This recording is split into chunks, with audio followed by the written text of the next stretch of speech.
كل لسان وهنا حلقات الصديق قلب ينبض بالقرآن وهنا. Assalamu alaikum wa rahmatullahi wa barakatuh. Chers auditeurs et auditrices de la 95 FM. هذا النور شفاء صدور فاض وعطر كل لسان وهنا حلقات الصديق. Retrouvez votre émission Al-Bayina. Al-Bayina, l'explication de la prière et la purification chaque vendredi de 10h à 11h. ومجمع هذه الحلقات غيم بسمانا. Présenté par votre frère Imam Aboubakar Siddiq Sangaré. Merci, bonne écoute à vous tous. Wassalamu alaikum wa rahmatullahi wa barakatuh. بنداوة حسن الترتيل دمعات تشرق فتسير وهنا الخير. إن الحمد لله نحمده حمد الشاكرين ونستعينه ونستغفره ونستهديه ونعوذ بالله السميع العليم من شرور أنفسنا ومن سيئات أعمالنا. من يهديه الله فلا مضل له ومن يضلل فلا هادي له وأشهد أن لا إله إلا الله وحده لا شريك له وأشهد أن محمدا عبده ورسوله صلوات الله وسلامه عليه وعلى آله وصحبه وسلم تسليما كثيرا. أما بعد، أحبائي في الله، السلام عليكم ورحمة الله وبركاته. Alhamdulillah. Chers frères et sœurs dans la foi, nous remercions Allah infiniment et que la paix et le salut du Tout-Puissant soient sur notre guide Mohammed, ainsi que sur sa famille et ses compagnons. Chers frères et sœurs dans la foi, que la paix d'Allah soit sur vous. Vous êtes bien connectés sur la zone de 95 FM Radio Nour Libreville Gabon depuis la mosquée Batavia. Ce vendredi matin, vendredi qui est le meilleur jour de la semaine, vendredi qui est notre jour de la fête de la semaine, le jour où Allah le Très-Haut a créé Adam et il a mis Adam dans le paradis. Alors, le jour de vendredi, c'est le cours duquel le péché de Adam a été pardonné. Le jour de vendredi, nous avons aussi une prière qu'on appelle la prière de Jumu'ah. Ahibati Fillah. Cette prière a la valeur de pèlerinage pour les pauvres. Qu'Allah le Très-Haut nous facilite, Inch'Allah, la bonne compréhension. Nous sommes avec votre émission Al-Bayina, l'explication de la prière et la purification. Vous pouvez, Inch'Allah, au cours de cette émission, appeler pour poser des questions ou, Inch'Allah, participer ou essayer de nous orienter, Inch'Allah, vers ce qui est mieux pour nous tous, Inch'Allah. Nous avons 88 17.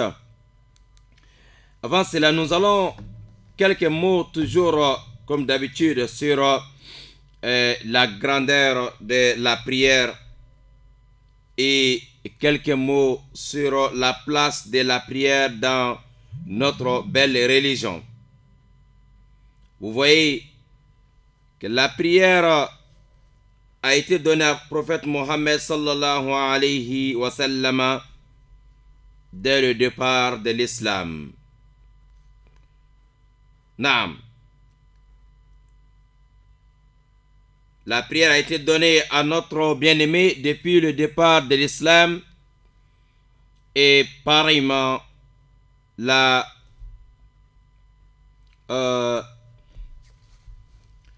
la purification qu'on appelle al-wudu.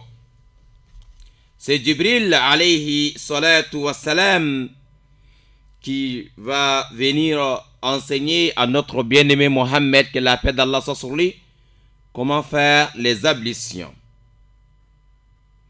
Il va montrer à Mohammed comment faire les ablutions. Là, c'était pour la première fois. Naam.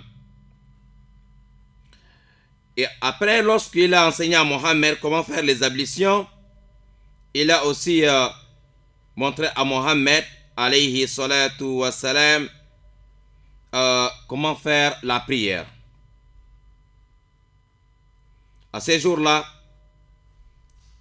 Jibril, il est venu, il était hors de la ville de Mecca avec Mohammed alayhi salam. Il a frappé le sol, la terre avec son pied, son talon bien sûr. Voilà, l'eau est sortie. Jibril, il vient maintenant commencer à faire les ablutions. Mohammed, que la paix d'Allah soit sur lui, est en train de regarder Jibril comment il est en train de faire. Ensuite, Mohammed alayhi salam, il a copié Jibril. Alors, comment faire les ablutions? Rasoul lui-même a fait ça. Après, Jibril a aussi faire aussi 2 raka'a avec Mohammed sallallahu alayhi wa sallam. Lorsque Jibril fait ça, Mohammed a prié aussi 2 raka'a. Et c'est comme ça, prophète alayhi salatu wa sallam, il a compris comment faire les ablutions. Nous allons voir ici Ta'lim Jibril al-Rasul sallallahu alayhi wa sallam al-wudu wa salat. L'enseignement, le cours que Jibril a donné à Mohammed alayhi salam sur les ablutions et la prière.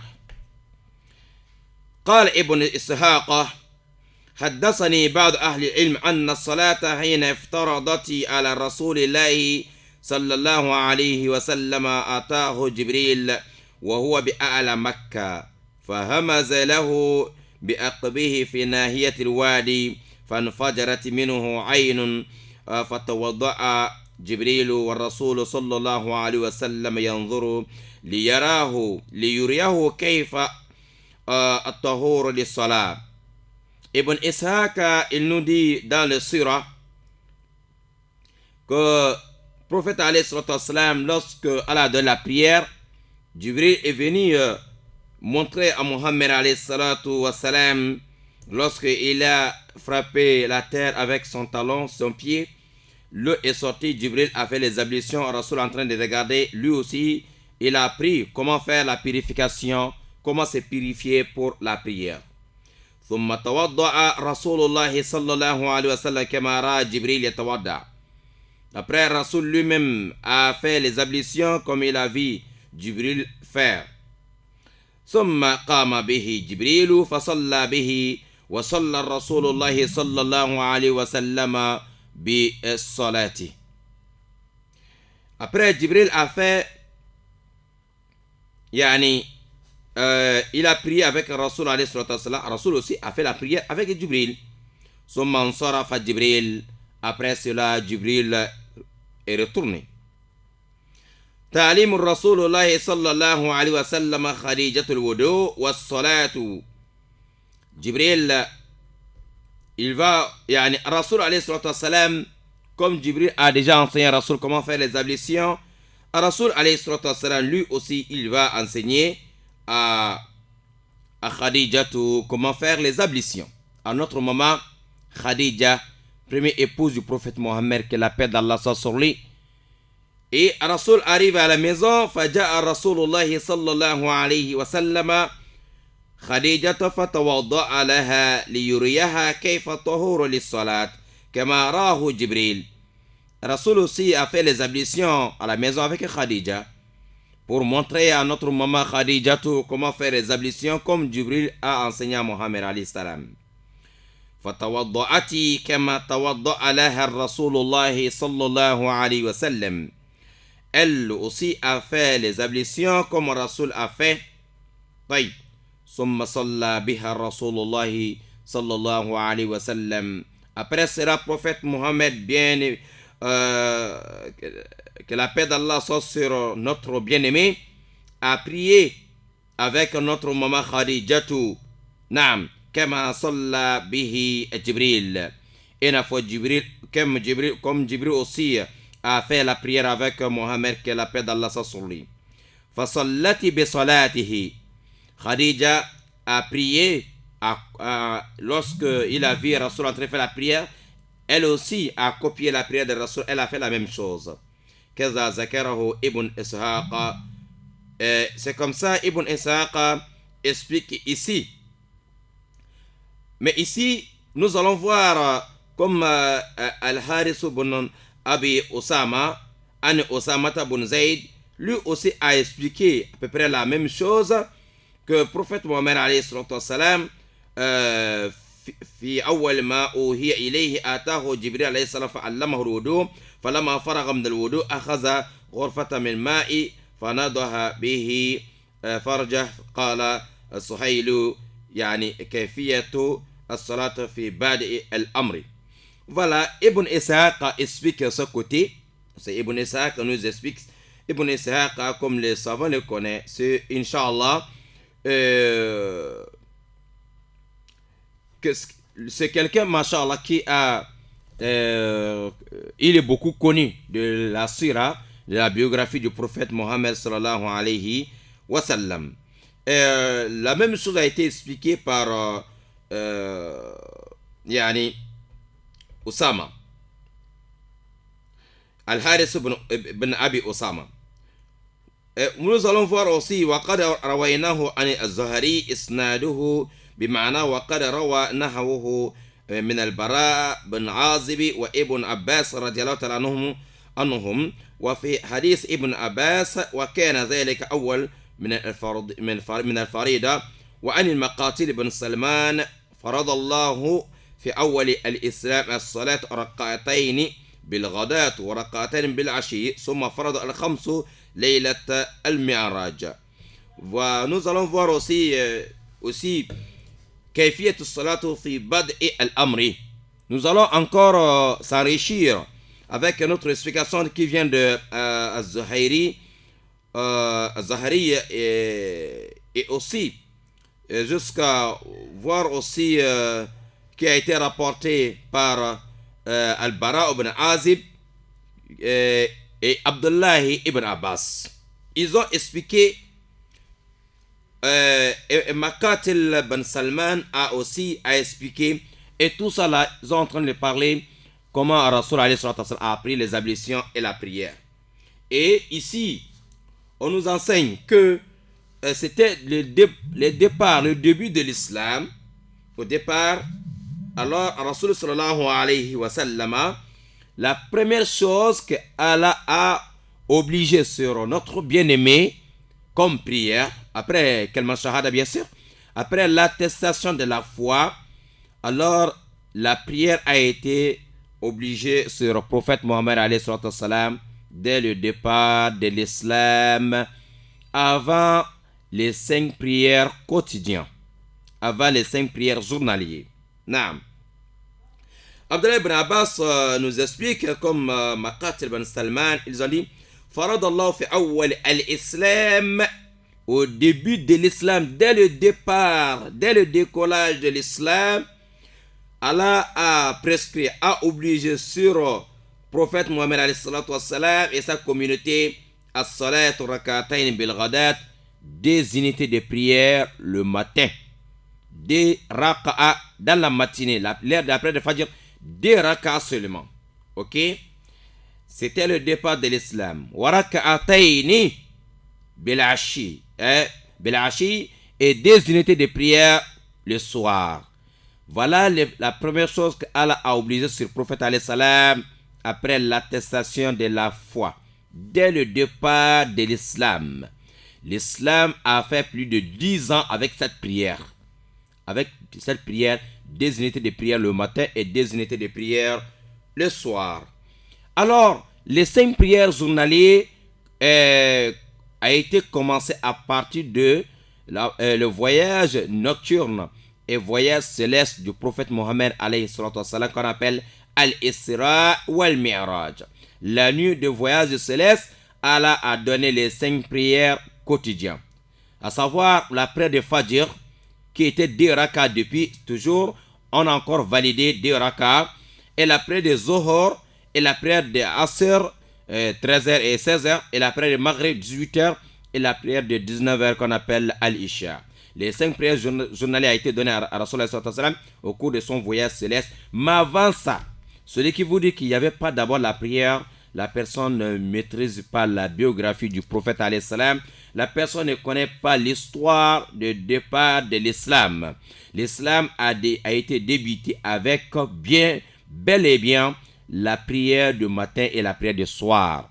Et Jibril, celui qui est venu montrer à Rasoul comment faire les ablutions, montrer à Rasoul comment faire cette prière. Rasoul arrivé à la maison, la première personne que Rasoul a enseigné comment faire cette prière, c'est notre maman Khadijatou radiallahu ta'ala anha. Et en même temps, Rasoul a fait la prière devant Khadija. Khadijatou a fait aussi la prière. Et c'est comme ça, c'est la prière là que Khadija a continué le matin, le soir. 2 rakats, jusqu'à décès de Khadijatou radiallahu ta'ala anha. Si on vous dit Khadija n'a jamais fait la prière, et ça c'est faux, archi faux. Khadijatou a bel et bien fait la prière. Mais les 5 prières journalières viennent après 11 ans et demi de début de l'islam, comme cela a été confirmé dans le livre qu'on appelle Ar-Rawdatul Anwar fi Sirati al-Nabi al-Mukhtar, Ta'alif Fadilat al-Sheikh al-Safi al-Rahman al-Mubarak al-Qafri. Voilà, nous allons trouver dans Ar-Rawdatul Anwar par Sheikh Safi al-Rahman al-Mubarak al-Qafri, qui a bien confirmé que l'islam a fait 11 ans et demi, 11e année et demie que cela. Le prophète a fait le voyage céleste, et là maintenant il a gagné les 5 prières journalières. Mais avant ça, bel et bien, il y avait 2 rakats le matin et 2 rakats le soir. C'est cette prière que Khadija faisait. Et les musulmans qui ont gagné la mort avant les 5 prières quotidiennes, c'était les 2 rakats le matin et 2 rakats le soir qu'ils faisaient après l'attestation de la foi. C'est-à-dire Khadijatou et les autres musulmans ou les musulmanes qui ont débuté l'islam, qui ont accepté l'islam dès le départ, dès le moment où c'était amer. Et alors ceux-là, Inch'Allah, ils ont fait cette prière 2 rakats matin et 2 rakats le soir. Et ahibati fillah, voilà l'histoire de départ de l'islam et la prière. Oui, la preuve que la prière a été donnée à Mohammed dès le départ de l'islam, vous allez trouver dans le premier sourate qui a été donné à Mohammed qu'il n'y a même pas de divergence entre les savants sur ce point, que la prière, les 5 premiers versets qui a été donné à Mohammed bel et bien c'est sourate al-Alaq, les 5 premiers versets. Ba'da a'udhu billahi minash shaitanir rajim, bismillahir rahmanir rahim. Allah nous dit ici: Iqra bismi rabbikal ladzi khalaq, khalaqal insana min alaq, Iqra wa rabbukal akram, allazi 'allama bil qalam, 'allama al insana ma lam ya'lam. Voilà les 5 premiers versets que Dieu le Tout-Puissant a donné à Mohammed sallallahu alayhi wa sallam. Voilà, après ça, les sourates, c'est pas encore fini. Au milieu de la même sourate, vous allez trouver que Allah est en train de parler de la prière. Vous voyez, première sourate, au milieu de première sourate, Allah parle de la prière. Alors, celui qui vous dit que la prière, il n'y avait pas la prière dès le départ de l'islam, alors c'est le contraire, ce que le Coran nous démontre ici. C'est le contraire qu'on trouve dans l'histoire de départ de l'islam. Car Allah nous dit ici, au milieu de la sourate, il nous dit: Ara'ayta allazi yanha 'abdan idha salla, ara'ayta in kadhaba wa tawalla. Naam, Allah nous parle d'ici. Il s'adresse à Mohammed alayhi sallam. Tu as vu celui-là qui est en train d'empêcher les serviteurs d'Allah lorsqu'il prie? Quelle prière? Qui est cet homme-là qui a essayé plusieurs fois d'empêcher les serviteurs d'Allah? Serviteurs d'Allah, c'est qui ici? Mohammed, que la paix d'Allah soit sur lui. As-tu vu celui-là qui est en train d'empêcher les serviteurs d'Allah de de faire la prière lorsqu'il prie. C'était quelle prière? Ahibati fillah, ça c'était dès le départ de l'islam, la prière que Rasoul faisait. Abu Jahl, celui qui a plusieurs fois tenté d'empêcher Mohammed de faire la prière convenablement. Lorsque Rasoul prie, il cherche à embrouiller la prière de Rasoul. Il y a des moments où si il voit Rasoul en train de prier, il amène des saletés. Il vient verser sur la tête de Mohammed alayhi salam, jusqu'à parfois sa fille Fatima, elle vient enlever les saletés sur le prophète alayhi salam lorsqu'il met le front au sol, et Abu Jahl vient empêcher Mohammed alayhi salam. C'est ça qu'il faisait. Un jour Abu Jahl a juré que comment vous, les sages de la ville de Makkah, vous allez accepter que Mohammed vienne mettre son front sur la terre pour faire sa prière, pour faire le sujoud devant vous ici. Vous ne pouvez pas empêcher Mohammed. Vous voyez, cette histoire-là, c'était dès le départ. Ce n'était pas la prière de Zohor, ni la prière de Asr, ni la prière de Isha. Non, bel et bien, c'était le départ, les deux rakas qui étaient là dès le départ de l'islam. Qu'Abu Jahl a juré à ces jours-là que lui ne peut pas accepter que Mohammed, la paix d'Allah sur lui, vienne faire le sujoud devant eux. Et c'est comme ça, à ces jours-là, Ahibati fillah, quand Rasoul vient pour faire sa prière, tout le monde sont là, parce que Abu Jahl a bien juré que lui, il va quand même empêcher aujourd'hui Mohammed de faire la prière. Alors, il va écraser la tête de Mohammed, ça qu'il a juré. Quand Mohammed commence la prière, il met le front au sol, Abu Jahl arrive. Il arrive, il est parti chercher les cailloux, mais parce qu'il a juré qu'il va écraser la tête de Mohammed alayhi salam. Dès qu'Abu Jahl s'approche, il voit une grande fosse, un grand trou entre lui et Mohammed, qui l'appelle de la sur lui, et il voit des créatures qui cherchent à sortir de ce trou-là direct pour en finir avec Abu Jahl. Comme ça, il a jeté les cailloux et il a fui. Lorsqu'il a fui maintenant, voilà maintenant les gens disent Abu Jahl, mais c'est comment? Il dit non, c'est que j'ai vu, si vous avez vu ce que j'ai vu, vous n'allez pas rester ici pour me poser des questions. Il dit j'ai vu des créatures comme des chameaux, comme des chamelles qui cherchent à sortir pour m'attraper. Le prophète a dit alayhi salam, s'il avait essayé de faire même un seul pas de plus, alors les anges de l'enfer allaient attraper Abu Jahl devant tout le monde. Vous voyez, cette histoire-là, oui, vérifiez un peu, c'était dès le départ de l'islam. Bel et bien, il y avait la prière. Ahibati fillah. Il est temps maintenant de vous donner aussi quelques minutes, chers internautes, chers auditeurs, bien sûr. Voilà, comme nous sommes, Inch'Allah, en direct en ce moment, ce vendredi matin, bismillahi ta'ala, il fait 10h38, Inch'Allah, dans notre studio vers Radio Nour, Libreville, Gabon, Inch'Allah. Votre radio qui est là, Inch'Allah, pour vous faciliter à bien comprendre votre religion et l'histoire de votre religion. Bel et bien, si on ne comprend pas, on ne connaît pas l'histoire de l'islam, ça va être difficile, très difficile de connaître l'islam, de maîtriser l'islam. Il faut connaître comment Rasoul a commencé, les départs, comment les choses ont évolué. Oui, il y avait des prières matin et soir. Des rakas. Mais après, les choses ont évolué. Après 11 ans et demi, alors les travaux donnent maintenant, 5 prières quotidiennes. Car les travaux nous facilitent la bonne compréhension.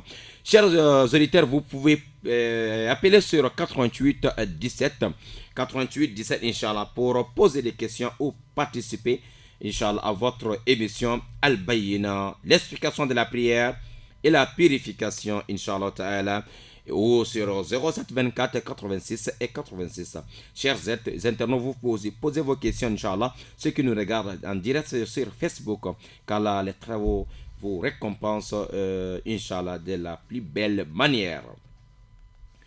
Voilà, Ahibati et Fillah, Inch'Allah, quelque chose à ajouter. Nous avons d'abord un auditeur. Assalamu alaikum wa rahmatullahi wa barakatuhu. Assalamu alaikum.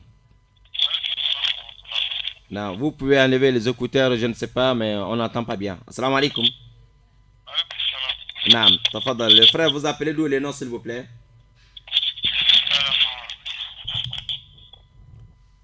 Vous avez les écouteurs, s'il vous plaît?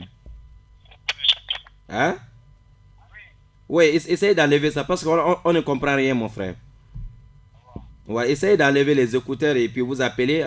Après, vous allez écouter la réponse sur la radio, Inch'Allah. Allô? Ok, Inch'Allah, certainement le frère va revenir, bismillah. Avant d'appeler, rassurez-vous que vous êtes un peu éloigné des radios et en même temps, enlevez d'abord les écouteurs, Inch'Allah. Ça va nous faciliter la communication. Voilà. Voilà, ceux qui nous regardent aussi par Facebook, vous pouvez aussi poser des questions qu'Allah les très hauts nous facilite, Inch'Allah Ta'ala. Voilà, appelez sur 88 10 ou sur 07 24 86 et 86. Naam. Voilà, je disais que prophète sallallahu alayhi wa sallam, vous avez compris, Inch'Allah, comment la prière a été venue dès le départ de l'islam. Tout le monde connaît déjà maintenant cette histoire et ça va nous aider de bien comprendre. Voilà, nous avons un auditeur. Assalamu alaikum. Wa alaikum assalam. Salam alaikum. Naam, tafadal. Ouais. Vous appelez d'où les noms, s'il vous plaît, monsieur? J'appelle de Akibé là. Depuis Akibé, d'accord, tafadal. Voilà, je voulais juste poser une question, est-ce que c'est possible? D'accord, tafadal. Ok, parce que j'ai eu à faire un petit débat avec quelqu'un qui m'a dit que le prophète Mohammed sallallahu alayhi wa sallam, il a dû combattre les mécréants pour entrer dans l'islam, donc c'est-à-dire les forcer à rentrer dans l'islam. Mais moi je lui dis que c'est pas possible, ça n'a jamais été possible, il n'a jamais fait cela. Je ne sais pas si c'est vrai. Que si je comprends bien que vous habitez avec quelqu'un que la personne a des prophètes à forcer les non-musulmans. Il a combattu les gens pour qu'ils deviennent musulmans des forts. Mm-hmm. Ah, d'accord. Voilà. Mm-hmm, C'est ce que je voulais savoir. d'accord. Vous avez une autre question? Vous avez une autre question, monsieur Dakebe? Oui, je suis juste au marché d'Akibé à la près du Finacom. D'accord. Le nom, s'il vous plaît, monsieur. Allô? Le nom, s'il vous plaît. Le nom c'est Abdelaziz. Monsieur Abdelaziz, Inch'Allah, je vais vous donner une explication, Inch'Allah, tout de suite. Ok, merci. Ouais, bien compris la question. Wa alaykoum salam wa rahmatullahi wa barakatuh. Monsieur Abdelaziz, merci. Je vais prendre d'abord l'auditeur sur 88 17, Inch'Allah. Je vais revenir voir voilà, la question de monsieur Abdelaziz. Assalamu alaikum. Alaikum salam. Assalamu alaikum également. Aïwa. Oui, la question que je voulais poser, c'est-à-dire, s'il vous plaît, j'ai un frère à moi qui s'appelle Ismaël et que, bon, il est converti à l'islam, ça fait déjà un bon bout d'années, mais qui n'applique pas. Il n'applique pas, il ne prie pas, donc du coup, j'aimerais savoir, moi en tant que musulman de naissance, est-ce que je suis censé marcher avec lui ou bien il ne veut pas appliquer? Je veux comment vis-à-vis de celui-là. D'accord. Ok, vous allez continuer à lui encourager, comme vous marchez déjà avec lui, essayez les aides de la prière, essayez de lui encourager et vous allez toujours à la mosquée. Est-ce que vous-même vous avez l'habitude d'aller à la mosquée? Machallah, je vais à la mosquée quand je peux aller, sinon je travaille du matin au soir. Très bien. Mes heures de prière, je m'amuse avec mes heures de prière, même à mon travail, je prie. Barakallahu fikum. Voilà, maintenant, vous allez continuer à lui encourager. Prophète Mohammed, il a dit à Ali ibn Abi Talib le jour de Khaybara, il dit que si à travers de toi Dieu a, c'est-à-dire si à travers de toi Dieu va guider quelqu'un, c'est-à-dire à travers tes conseils, si quelqu'un prend le bon chemin, alors la récompense que Dieu va te donner, ça dépasse tout ce que sur cette terre. Donc, il faut profiter pour gagner voilà, ces mérites-là, Inch'Allah. Hein? Il faut aller... Maintenant, si la personne prend, je lui donne des conseils à longueur de ça, il y a peut-être 2 ans ou 3 ans, et qui ne veut pas faire, je fais comment? Parce qu'on m'a dit, normalement, quand c'est comme ça, tu te sépares de lui. Bon, si... Non, il y a un côté, lorsque vous voyez que la personne... cherche à vous amener aussi dans le mauvais chemin, c'est là que vous allez vous séparer de lui. Mais lorsque vous voyez déjà qu'il ne peut pas changer votre foi, il ne peut pas diminuer, vous continuez à lui conseiller. Ce que je veux vous dire, il faut lui montrer l'importance et la place de la prière dans l'islam. Il faut lui montrer la place et l'importance de la prière dans l'islam. Lui montrer que sans la prière au jour de Juma dernier, on n'a rien. Rasulullah sallallahu alayhi wa sallam, et dans le hadith d'Abi Huraira radhiyallahu ta'ala anhu, il dit la première chose à comptabiliser parmi toutes tes œuvres en tant que musulman ou musulman le jour du jugement dernier, c'est la prière. Fa in salahati, si la prière elle est bonne, alors tu as reçu et tu as gagné. Mais wa in fasadat, si la prière elle est mauvaise, toutes tes œuvres sont tombées dans l'eau. Alors ce qu'on peut confirmer, on peut dire ici que un musulman non pratiquant, ça n'existe pas. Un musulman est toujours pratiquant. Donc ceux-là, le nouveau converti qui n'arrive pas à comprendre d'abord ce côté, vous qui sont à côté, essayez de lui montrer toujours, il faut lui enseigner, lui montrer l'importance de la chose, l'importance de la prière, montrer qu'on ne peut pas être musulman lorsqu'on délaisse la prière. Rasul a confirmé cela. Donc le nouveau converti doit savoir que oui, lorsqu'on rentre dans l'islam, et alors on doit accepter les règles, Inch'Allah, qu'Allah nous facilite. Mon frère, il faut continuer à le conseiller. Bien sûr, il nous reste, on nous signale déjà que 5 minutes, Inch'Allah. Nous avons un auditeur, Inch'Allah. Assalamu alaikum wa rahmatullahi wa barakatuh. Naam, tafadal ya Habibi. Vous appelez d'où, s'il vous plaît? Et le nom? Mohamed. Monsieur Mohamed, tafadal. Vous appelez d'où? Sodiko. Sodiko, tafadal. Oui, machallah. Le fait que quelqu'un il s'est réveillé le matin avec le janaba, mais il ne sait pas. Il fait ses prières jusqu'à Maghrib. C'est à Maghrib qu'il se rend compte qu'il s'est réveillé avec le janaba. D'accord. Ok. Maintenant, voilà, j'aimerais savoir... comment il faut faire ça? Il n'y a pas de souci. Ça arrive. Bon, je prends l'exemple. Par exemple, quelqu'un peut faire... La nuit, il peut faire des rêves, n'est-ce pas?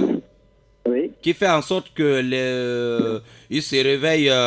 mais il ne fait pas attention, c'est vers après le Maghrib qu'il voit que non, il avait fait des rêves, qu'il y a des menus qui étaient sortis, peut-être il a vu ça, il a constaté ça sur ses habits, c'est ça, non? Oui, c'est ça. Voilà, donc la personne fait maintenant le lavage de janaba, grande ablution, grand lavage, ok? Et vérifier ses habits là où le côté qui est touché, donc il va laver ça en même temps. La personne va faire le grand lavage et refaire la prière de Fajr et la prière de Zohar et la prière de Asr. Voilà, tous les prières qu'il a déjà fait, il va refaire toutes ces prières-là. Ok? Mais il si... va refaire tout, oui. Fajr, Zohar, Asr. Exactement, la personne va refaire toutes ces prières-là.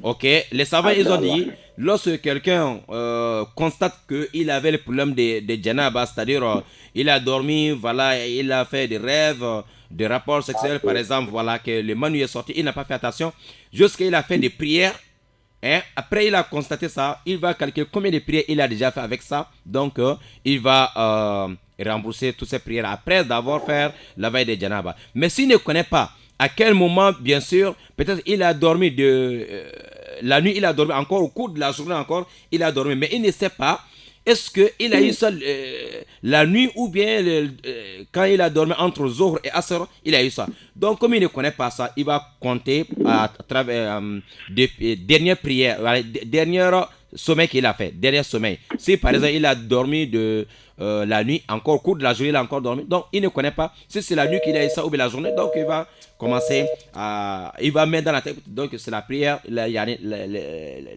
sommeil qu'il a eu au cours de la journée, donc c'est ça, donc il va compter de là, tous les prières qu'il a déjà fait, il va rembourser, car les travaux nous facilitent la bonne compréhension.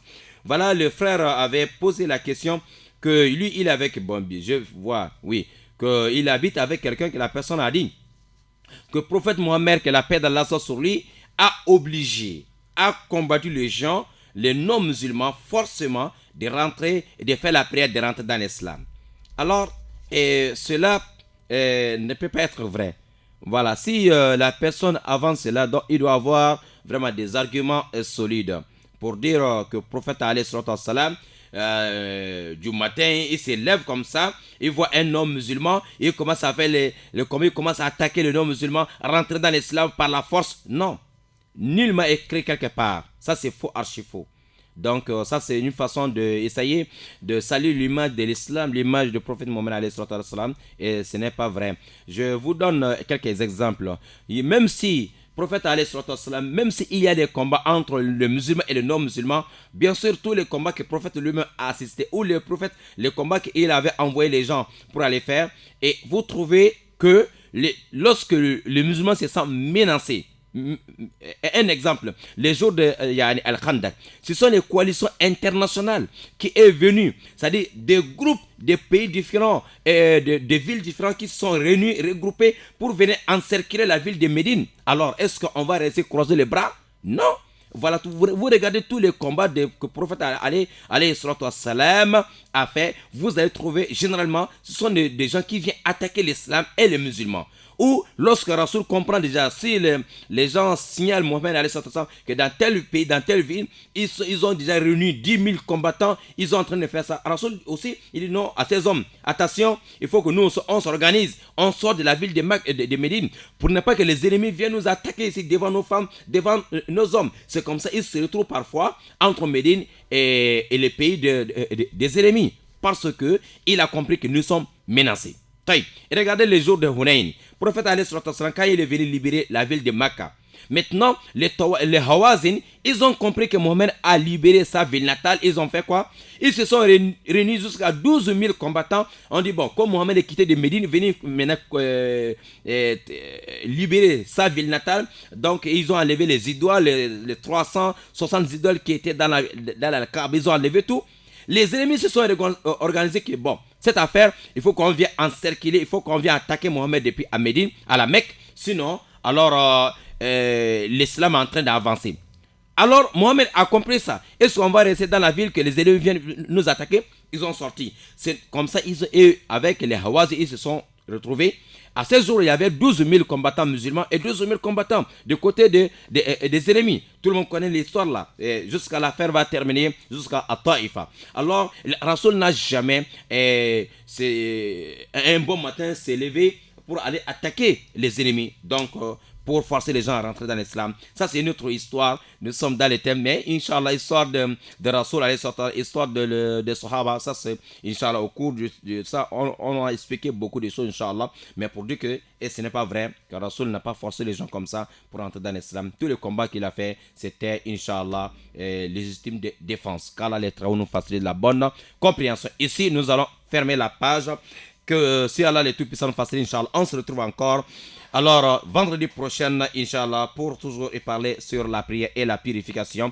Merci au Conseil supérieur des affaires islamiques du Gabon. Merci aux autorités gabonaises, Inch'Allah. Qu'Allah vous bénisse tous, Inch'Allah. Et à la direction générale des radios et Télénour. Merci derrière la vitre. Merci qu'Allah vous récompense.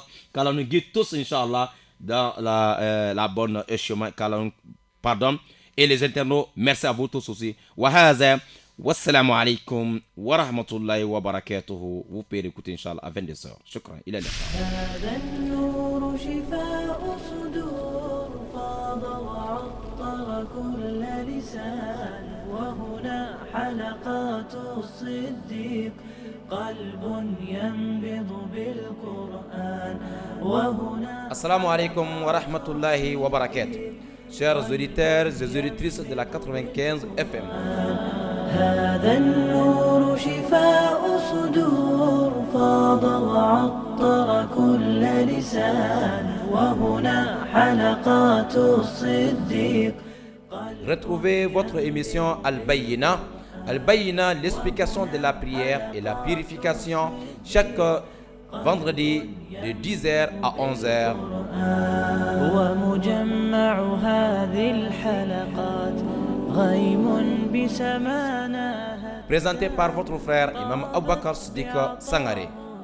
Merci, bonne écoute à vous tous. Wassalamu alaikum wa rahmatullahi wa barakatuh.